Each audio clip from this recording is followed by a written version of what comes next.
Thank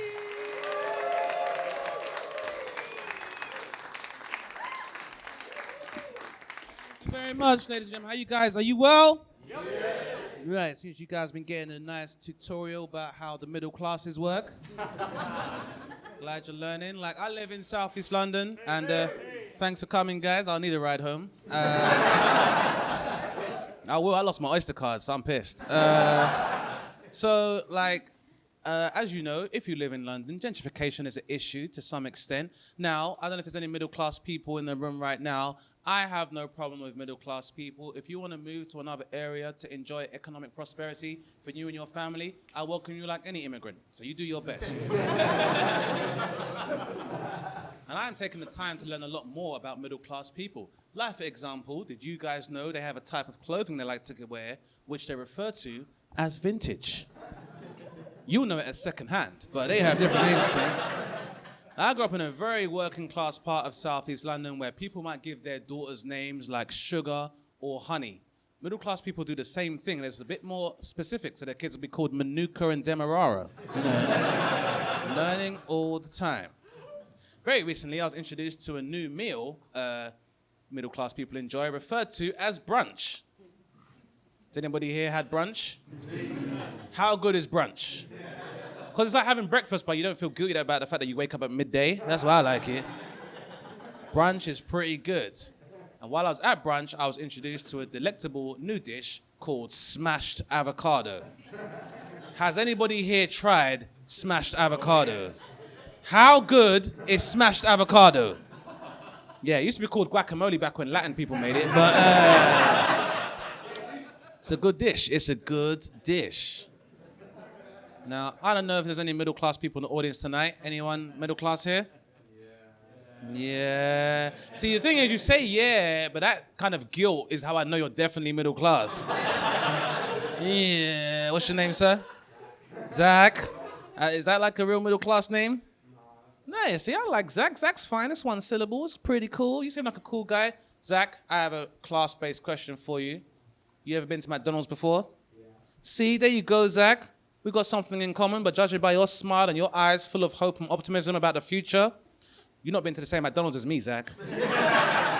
I go to the McDonald's on Old Kent Road. It's a very different McDonald's. We call it the McColiseum. Your face tells me, Zach, full of hope and openness to new experiences, that you've never seen a fist fight based on McDonald's breakfast policy. You live in Croydon, I know. That's it. But that's zone 6. I live deep in South. Like, you never heard phrases like, I can see that hash brown, it's 10.25, give it to me, I'll kill your fucking family, bruv. 10p for a barbecue sauce, I'll stab your mum. Like, that's the kind of thing I hear in McDonald's. And I go to McDonald's very often because my career's going well. Don't hate the player, hate the game. Now, this might be the only time, Zach, everybody else, where I tend to clash with my middle-class contemporaries. Now, I want to ask you guys a question, see if you can relate to this. Has anybody here been out with some friends? Maybe had a few drinks on the weekend. Now, we all know it's disgusting. Grab a quick Mickey D's for the Uber ride home, or whichever taxi service you choose. So you go there, and there's someone at the front of the queue who doesn't know what they want at fucking McDonald's. Who is still confused about this menu? If you walk into McDonald's and you go, what the fuck is wrong with your life? Where have you been? There are only 2 groups of people that don't know the McDonald's menu. Oh, 3 groups of people. People in comas, aliens, and the Taliban. Those are the only people who don't know the McDonald's menu. We all fucking know it. You don't have to go that often.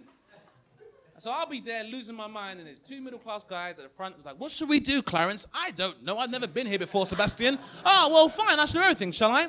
Garçon, come hither. May I procure your fillet of fish, please? Right, and I was like, I'm sorry, what the fuck did you just call it, sir? I said, could I have a fillet of fish? In here, it's called fillet of fish. And fish is ambivalent at best. I think you'll find it's pronounced filet as in filet mignon. I think you'll find we're in a restaurant without fucking cutlery. So maybe calm the fuck down, Clarence. But why? All right, can I have 6 chicken nugets, please? Those would be wonderful. Because you got to step up the vernacular, Zach. You know how it is. Wash that down with a glass of Merlot. I live in a middle-class area now. Merlot is what they drink. So, I realized as I've gotten older that, a McDiet is not the best diet to have. Because let's be honest, we all know there is no part of any chicken called the nugget.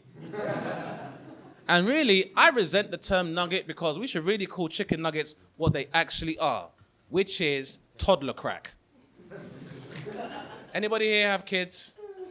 Or nieces and nephews? Kids love nuggets. Like, you could go to a kid and be like, would you like to enjoy this caviar, this beluga caviar, and this black cod, which has been marinated in miso sauce for 48 hours? And they'd be like, no, get the fuck out my face. I would like some chicken nuggets at room temperature, please. Like, nuggets are like this. Nuggets are to kids what like cigarettes are to adults. Like, even though they know it's bad for you, they don't give a fuck. There's nothing you can tell them. Like, do you remember when Jamie Oliver tried to save the country from obesity? And he was like, right, kids, gather around and listen to this genuine Cockney accent. I love you, Jamie. I hope things go well soon. I mean that, seriously. I like my Italian food made by an Anglo-Saxon. Anyway. Man. Don't clap that, guys. I'm gonna get in trouble. All right, cool. So he's like, all right, everyone, gather around. I'm just like you.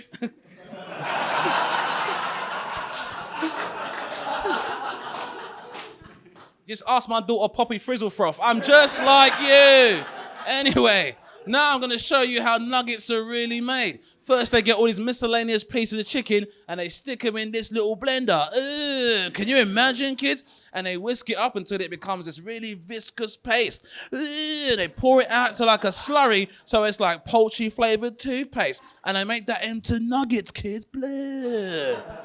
Now you know how nuggets are made. Do you kids still want nuggets? And the kids were like, yes! Fuck!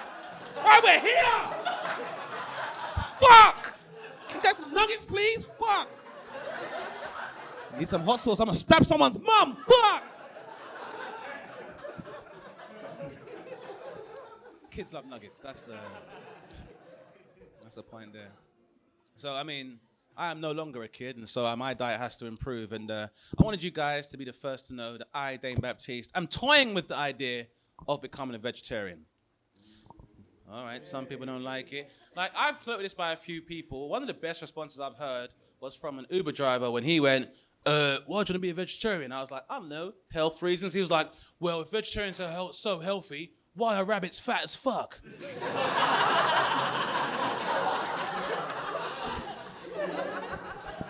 Fair enough, yeah, it's fair. Can't really argue with that. Now, I don't know if anybody here is a vegetarian. Is anybody here a pescatarian? Yeah. Well. Now, if you don't know, you're not aware, pescatarians are people that will only eat fish. That's what they say. What I hear is, well, I only eat animals that can't run away. So, no way it's nice to enjoy fish because no one's ever heard a fish scream. So, well done.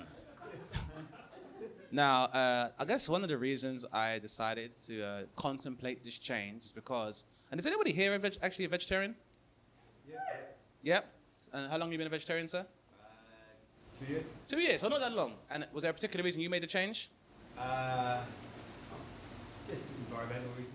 Environmental reasons, which is pretty good. Although, like, environmentally speaking, there requires a lot of consumption for people to have 27 million motherfucking avocados every day.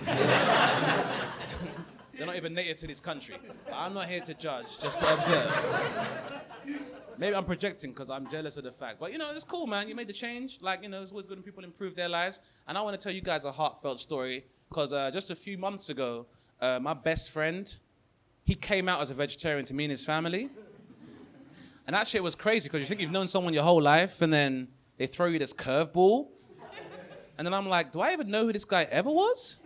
Like, all the times we were at barbecues and carveries. Like, I sat across from this man at Nando's and he was living a lie. But you know something? Despite his lifestyle change, that's still my best friend. And if one day he wants to marry like another vegetarian, and they decide maybe they want to adopt some vegetarians, like, I don't want any law that's gonna stop that. Like, they're human beings too, right? So that's fine. Now, I feel like you guys are getting kind of tense. You're like, are you equating vegetarian to homosexuality? Well, they're not mutually exclusive. Now, my friend made some good arguments for vegetarianism, and I agreed because, like, you know, have you guys heard of like Kobe beef? Like, if you don't know what that is, that's like yummy. It's a premium beef where like the cows get this real luxury treatment where they're like massaged and they're fed beer before they're slaughtered for meat. And that is fucked up. That is literally date rape butchery. That's how that works. That's disgusting. Well, you could have ever heard that word before? Grow up. Now, I spoke to my friend about his new decision. And he was like, Dane, I just got to the point where I can't consume the flesh of an innocent animal just for food. And I said, I understand that. That's very noble. But if an animal attacks me first and I kill it in self-defense, could I eat it then? Let's say I'm walking home from this gig and a pig follows me down an alleyway trying to take my virtue. If I kill that pig, could I make bacon from that pig? That sound fair? Yeah. Some of you ain't on board. Let's try another scenario. All right. I'm lying in bed with my hypothetical wife. Yeah, she hates it when I call her that, but she's not here. Anyway, lying in bed with my wife, 2 cows in balaclavas break into my home. And they're looking for jewelry, gadgets, Cravendale. They want that shit back, right? If I killed those cows, could I make burgers from those cows? Absolutely. Cool. You guys seem cool. Let's try one more scenario. I'm lying in bed with a chicken. It's just after London Fashion Week. We've been doing lines of Coke, quaffing down champagne, balloons. It's been a wild night. Let's say me and this chicken have an argument, and that chicken runs into the toilet, and I start firing shots through the toilet door.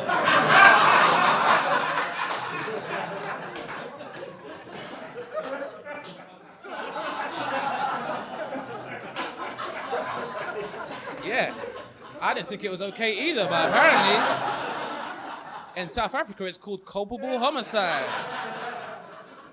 Now I see some of your eyes judge me like I don't like that particular joke. That's okay. Can you give me the name of the victim? Oh, I guess it doesn't bother you that much then. Her name was Reva Steenkamp, and I'm gonna keep telling the joke until you fucking remember, guys.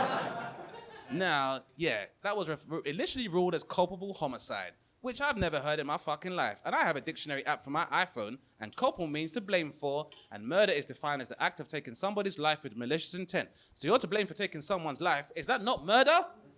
Yeah, because I don't imagine going to court on a rape charge and being like, no, Your Honor, that was penetration by negligence. So if we could just,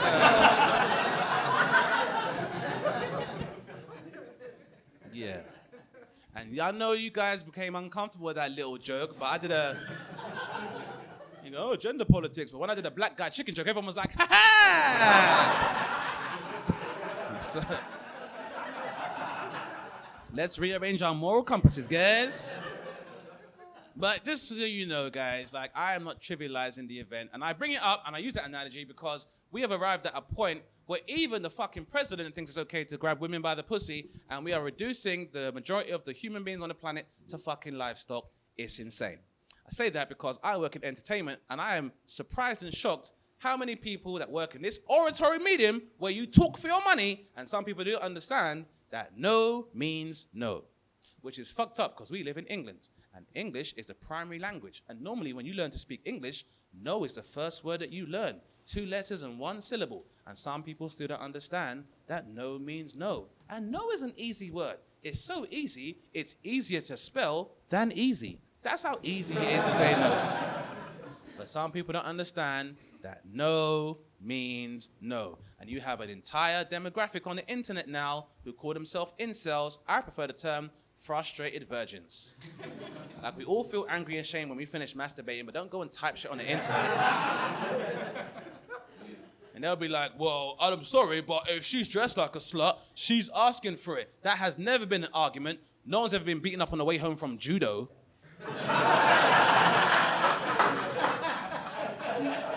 Do some of you guys remember the All Saints? Yeah, they used to wear combat trousers all the fucking time, but they never got into any combat. So your clothes are not an excuse. Even if someone is laying naked in your bed, if they change their mind at the last second, that is their fucking prerogative and choice to do so. No means no. That's how equality works.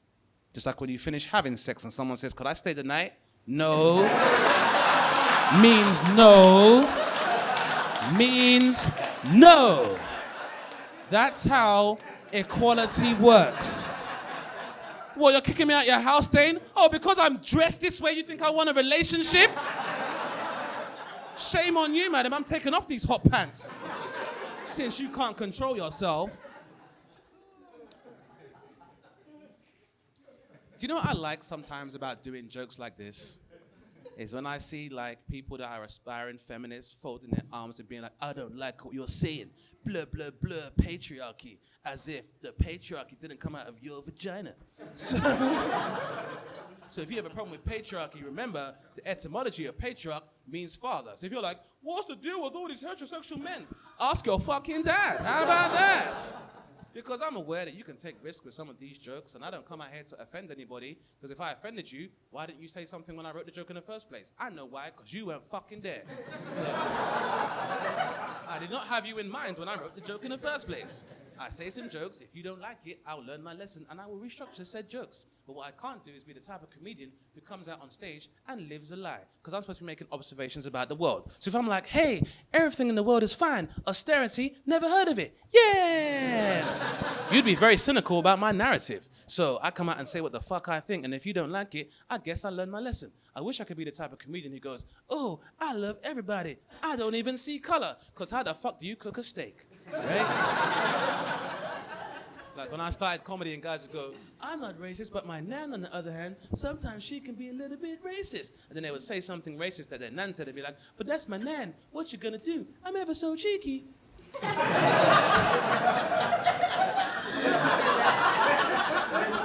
Didn't really suit my image, you know, I couldn't be that kind of comedian. I just tell things how I see them. And I also feel like, you know, it's one thing to like talk about stuff, but if you want to change the world, you can actively do something. So if you care about eradicating racism, kill your nan. Kill your fucking nan. My nan? Yeah, your fucking nan too. Your stupid, ugly nan with her stupid, saggy tits that look like a fucking chest scrotum with liver spots on it. If you think I won't slap your nan's chesticles over her shoulder on Christmas Day, you fucking try me. Your nan was probably racist to my nan. So fuck your nan. You don't see color, I don't see age. How about that? I'll take your granddad's saggy balls and I'll put them in his fucking mouth and asleep. I don't give a fuck.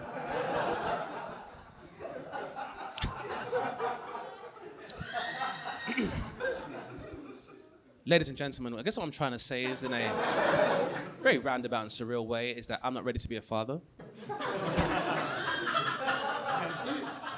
I do have a dad though, which doesn't sound like a big deal to you guys, but where I grew up, having a dad was a big deal. And once I said, I have a dad, and the girl was like, ugh, well done. Like, really angry and resentful. She came from a single parent household. I wasn't trying to rub it in, because sometimes people need to look, there's a saying, a glass half full and a glass half empty. I guess having two parents in a stable household is a cool thing. But on the other hand, that is like, that's two pairs of hands that can slap you up. So, because whenever my mum would get pissed off, you'd like, wait till your dad gets home. And I'd be like, oh, for fuck's sake, I'm dead. Because you'd be surprised how hard someone can smack you when you're the reason they have no disposable income and why they can't fuck their wife casually. Anyway, so I don't know if I'm ready. Thing is, I'm not getting any younger, and I'm worried that I missed the boat to start my own family, and I may have to be adopted by another family. Which segues on to my next question. Does anybody here have a step-parent, stepdad, or a stepmom? Yeah, miss? And what's your name? Andrada. Andrada. Andrada, that's a lovely name. Andrada, you have a stepmom or stepdad? Stepdad, you get on with him? Yes. Cool. And how long has he been in your life, like most of your life? About 5 years. 5 years, that's cool that you guys get on. Now, the thing is, I only bring up Andrada because a lot of the time it's been suggested to us as a society that the perfect family structure consists of a mother and a father of biological origin and 2.4 kids. And I want everyone to know that that is fucking bullshit. There is no such thing as a perfect family. Family is job titles, not people. As long as you have people in your life that love you unconditionally, that is all the fuck that matters in this world. So whether you got a stepdad or a real dad, you know, love is all that matters. And I say that, Andrada, because even though if I was a stepdad, I know I would love my kids unconditionally. I know I would struggle as a stepfather because I do not take shit from kids. So we're gonna clash. If I come home late one night, and let's say I step on an iPad by the accident, and then my stepson's like, oh, Dane, you're so stupid. You broke my favorite toy. You were 10 pounds when you were born. You broke my favorite toy. All right, are there mothers in the room now? Are there mothers in the room now? Yeah, ma'am, can I say, what's your name is? Michael? Michael, can I say that I'm well aware of how pelvic floor exercises work, as well as Kegel exercises, and I know that long-term vaginal elasticity is not based on childbirth, just that he started that shit and I finished it. Now, a nice way of bonding with children is playing computer games. I come from a gaming generation, you know, just like my stepson. Now, what's always been a great game to bond with people is FIFA. Anyone here play FIFA?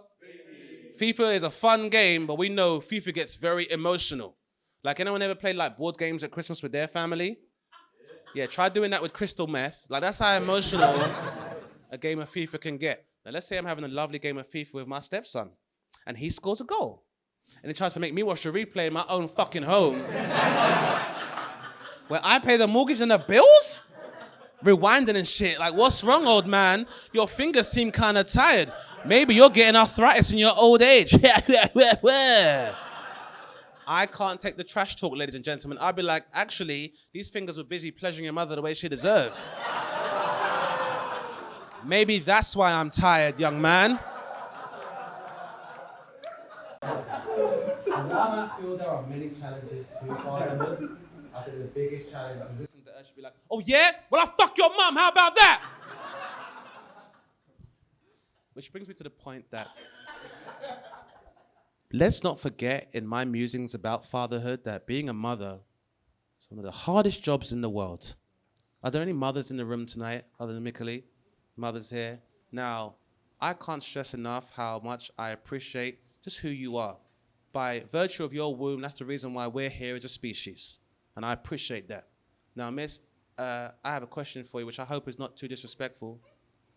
Are you aware of, or have you ever been referred to as a MILF? Yeah, of course you have, madam. Nothing to be modest about at all. Now, if you're not aware, MILF was an acronym first coined in the motion picture American Pie, and it stands for Mom, I'd Like to Fuck. Now, I don't know if I like this term because I feel like we're making a distinction on the attractiveness of women based on whether or not they have children. You don't stop being a woman or being desirable just because you have children, right? Why do you need to make a distinction? Also, if you're a mother, we know you're fucking. So what's the point in emphasizing the sex? There are a lot of people that don't enjoy the term MILF. It's not that much of a compliment. For example, the children of MILFs. No one wants to know how fuckable their mother is. I know this because I had a friend at school. His name was Leon. His mother was amazing. And we tell him all the time, Leon, I can't wait for parents' evening. Last year, your mum wore a play suit. It accentuated her curves. We loved it. Let's hope she goes for a blouse this year. Leon don't like that. He's like, shut the fuck up, Dane. I'll punch you in the face. I said, I hope you do, because then you'll get in trouble. Your mum will have to come and see the principal, and she'll be very flustered, which means hopefully she'll get that little red mark on her boobs. We're still friends to this day. That's right. And also, any compliment from men that ends in, I'd like to fuck, is not necessarily a compliment, because I'm not sure if you've met men. There's a lot of things that men will fuck.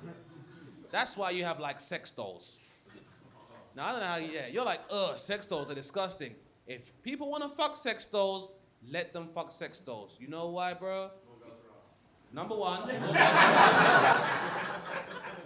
In brackets, more consensual girls for us.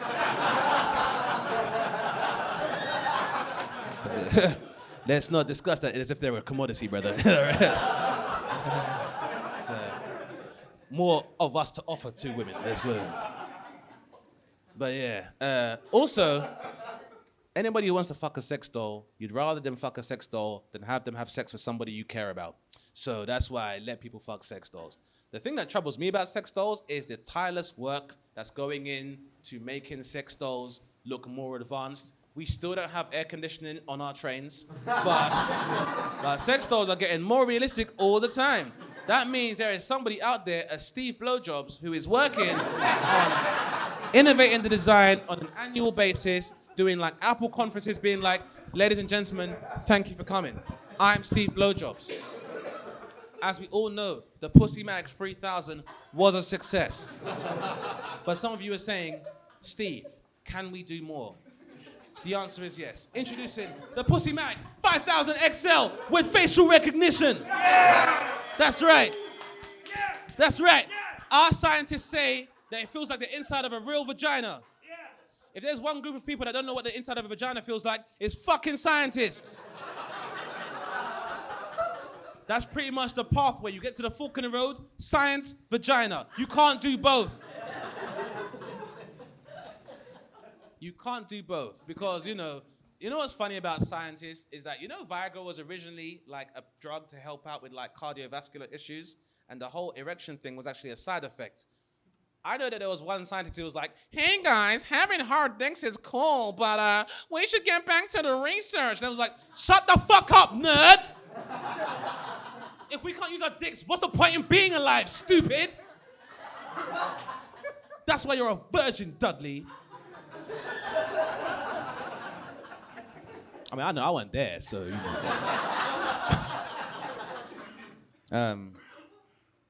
Ladies and gentlemen, I think I've had your time long enough. If you have enjoyed what you heard, I have some good news for you. There are still some clips of my cribbity crap available on YouTube and all good social networks, so I won't plug it that much. But I want to say, if I should educate as well as entertain, if you do have a smartphone, these are marvels of technology. If you've been filming me, that's fine, but please remember, I am technically still on benefits. Now, hey, it's a system that needs to be worked. I bet at the fucking bankers, I do what I want. Now, if you do have a smartphone, speaking as a former addict myself, sometimes take some time away from your device and enjoy the world and the environment around you. Spend some time with the people you love. It'll give you a much better feeling inside than looking for validation on the internet. Take some time away, because these phones will mess you up, especially with autocorrect. Because I remember once I was typing the word prostitute for a friend.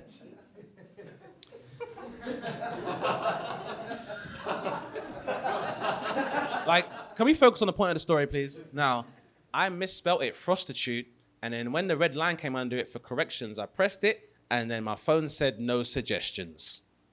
Can we grow the fuck up, iPhone? Like, we know how much porn lives inside of you. Like, let's come on, guys. But anyway, I say that to say this. Like, autocorrect can mess up your life. I remember a few years ago, I was touring.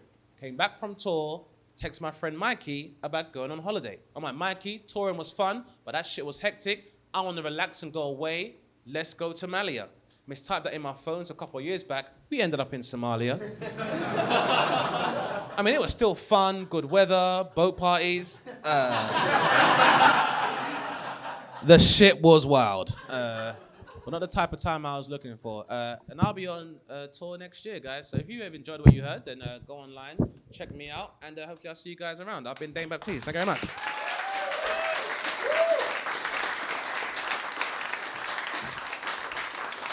Dane Baptiste, ladies and gentlemen!